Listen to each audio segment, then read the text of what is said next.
Exceptionnel match encore une fois du Real Madrid ce soir qui explose le FC Barcelone en Super Coupe d'Espagne. On en a parlé il y a quelques jours après ce match exceptionnel face à l'Atlético Madrid où le Real Madrid gagne en prolongation 5-3 tous les ans. On nous dit la même chose, ça y est, c'est terminé le Real Madrid.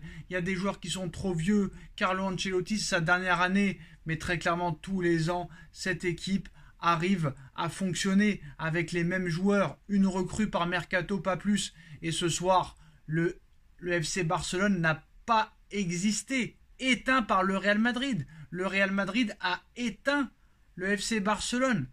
Le Real Madrid a explosé, humilié, fracassé le FC Barcelone qui n'a rien pu faire ce soir face à cette équipe du Real Madrid.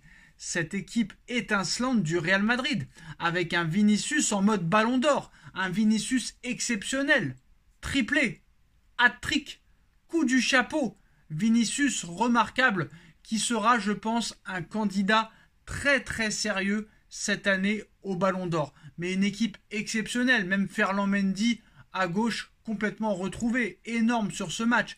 Courtois blessé, c'est pas grave. Kepa pas au niveau, c'est pas grave. Militao blessé, c'est pas grave.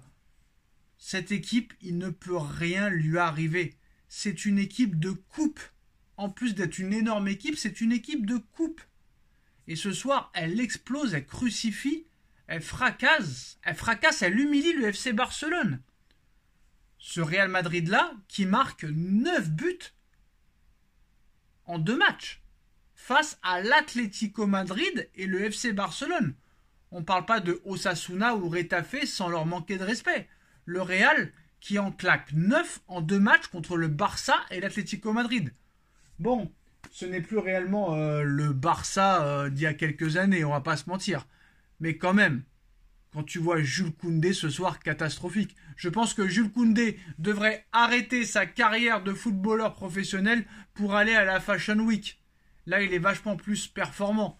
Mais ce soir, encore une fois, un coach exceptionnel, des joueurs exceptionnels, une équipe exceptionnelle, des dirigeants exceptionnels, un président exceptionnel, une structure exceptionnelle.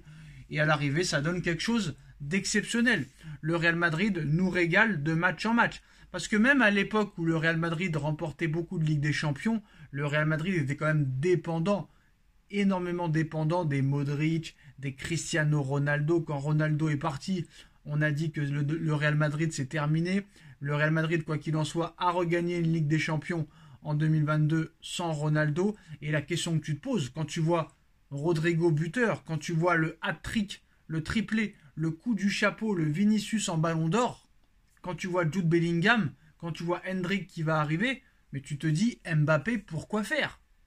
Pourquoi faire? Est-ce que Mbappé ne va pas déséquilibrer l'équipe? Honnêtement, il va y avoir une guerre Vinicius-Mbappé, Mbappé-Rodrigo. Là, l'équipe marche exceptionnellement bien.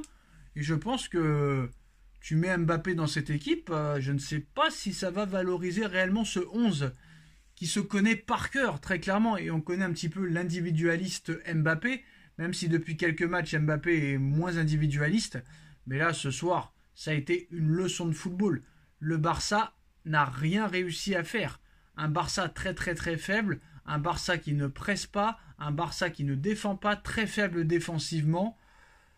Quand tu penses que le Bayern est prêt à mettre 70 millions d'euros sur un joueur comme Araujo, franchement, je vois pas réellement l'intérêt, mais le Real a enfoncé ce soir le FC Barcelone. Je ne pense pas que Xavi soit l'homme de la situation, pas du tout. Il y a tout à reconstruire dans cette équipe, et cette équipe du Real Madrid nous a régalé encore une fois. Honnêtement, je pense que le Real Madrid cette année peut réellement tout gagner et tout rafler sur son passage. Honnêtement, pour moi, c'est les grands favoris de cette Ligue des Champions, même devant Manchester City. C'est une équipe qui se connaît par cœur. Et en plus de ça, il y a un banc énorme. Regardez encore le banc ce soir du Real Madrid, en plus des blessés qui vont revenir. Alors imaginez l'équipe comment elle est performante à l'heure actuelle, quand les Militao et compagnie vont revenir, les Alaba et compagnie, ça va être incroyable. Salut à tous, bienvenue dans cette nouvelle vidéo. On va évoquer l'actualité mercato du Paris Saint-Germain. Ça va être mercato à Rabat. Honnêtement remarquable, et la gestion de Florentino Pérez, qui jamais s'énerve, qui est pragmatique, qui a confiance en l'équipe qu'il a bâtie, en l'entraîneur qu'il a choisi. Cet entraîneur, oui, était au Paris Saint-Germain il n'y a pas longtemps. Mais là, ce soir, franchement, non seulement on se régale, mais en plus, c'est une équipe remarquable qui n'est jamais battue. Ou même là, si ce soir, elle a été très clairement au-dessus du FC Barcelone. Mais franchement, c'est du très haut niveau. Donc voilà, le Real Madrid qui remporte la Super Coupe d'Espagne. Victoire écrasante, 4-1 face au FC Barcelone. Des buteurs 100% brésiliens. C'était Joga Bonito ce soir, avec ce triplé de Vinicius Junior et ce 4e but de Rodrigo qui vient enfoncer le clou. Un des buteurs 100% brésiliens pour les merengues du Real Madrid. Vinicius s'est offert un triplé. Rodrigo a fini le boulot pour une revanche de la Super Coupe d'Espagne de la saison dernière. C'est le Barça qui l'avait remporté la saison dernière face à ce même Real Madrid. Mais bon, voilà, on revenait d'une Coupe du Monde, ce n'était pas réellement la même chose. Mais là, ce soir, on a vu un Real Madrid net, efficace, sans bavure, face à un FC Barcelone, un Ferran Torres. Moi, Ferran Torres, il m'a fait mourir de rire parce que le mec, il courait dans le vent.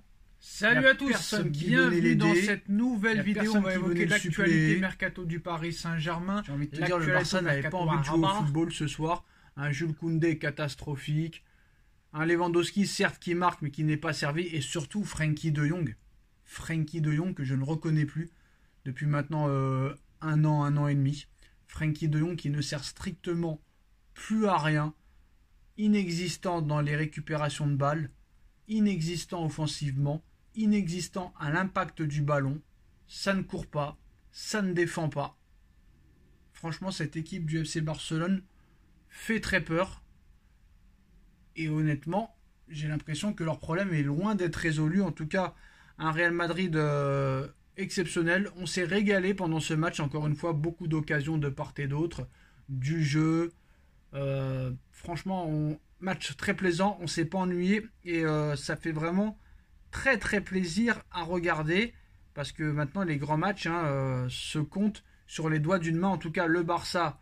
version classico ce soir, version franchement ballon d'or.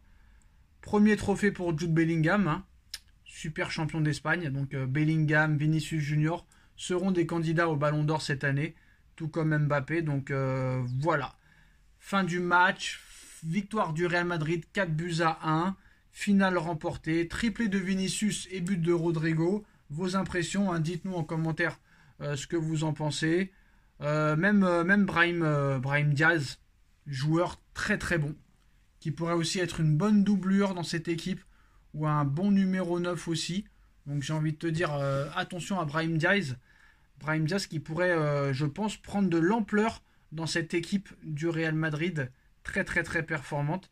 Et je l'ai trouvé très très bon contre l'Atlético, je l'ai trouvé encore très bon ce soir, Brahim Diaz. Donc attention à ce joueur qui pourrait vraiment être plus qu'une rotation dans les matchs à venir pour monsieur Carlo Ancelotti. Mais Jude Bellingham devant Rodrigo et Vinicius, c'est du très très lourd. Ce soir, Tchouaméni, Toni Kroos, Valverde. Toni Kroos, il est mort, tous les ans il est mort, mais il est toujours là. Et Valverde, que dire de Valverde, exceptionnel encore ce soir. L'un des meilleurs milieux de terrain au monde. Pour moi à l'heure actuelle avec Kevin De Bruyne. Voilà les gars, on like, on partage, on commente, on s'abonne et on se retrouve après le match du Paris Saint-Germain face au Racing Club de Lens. Tchuss.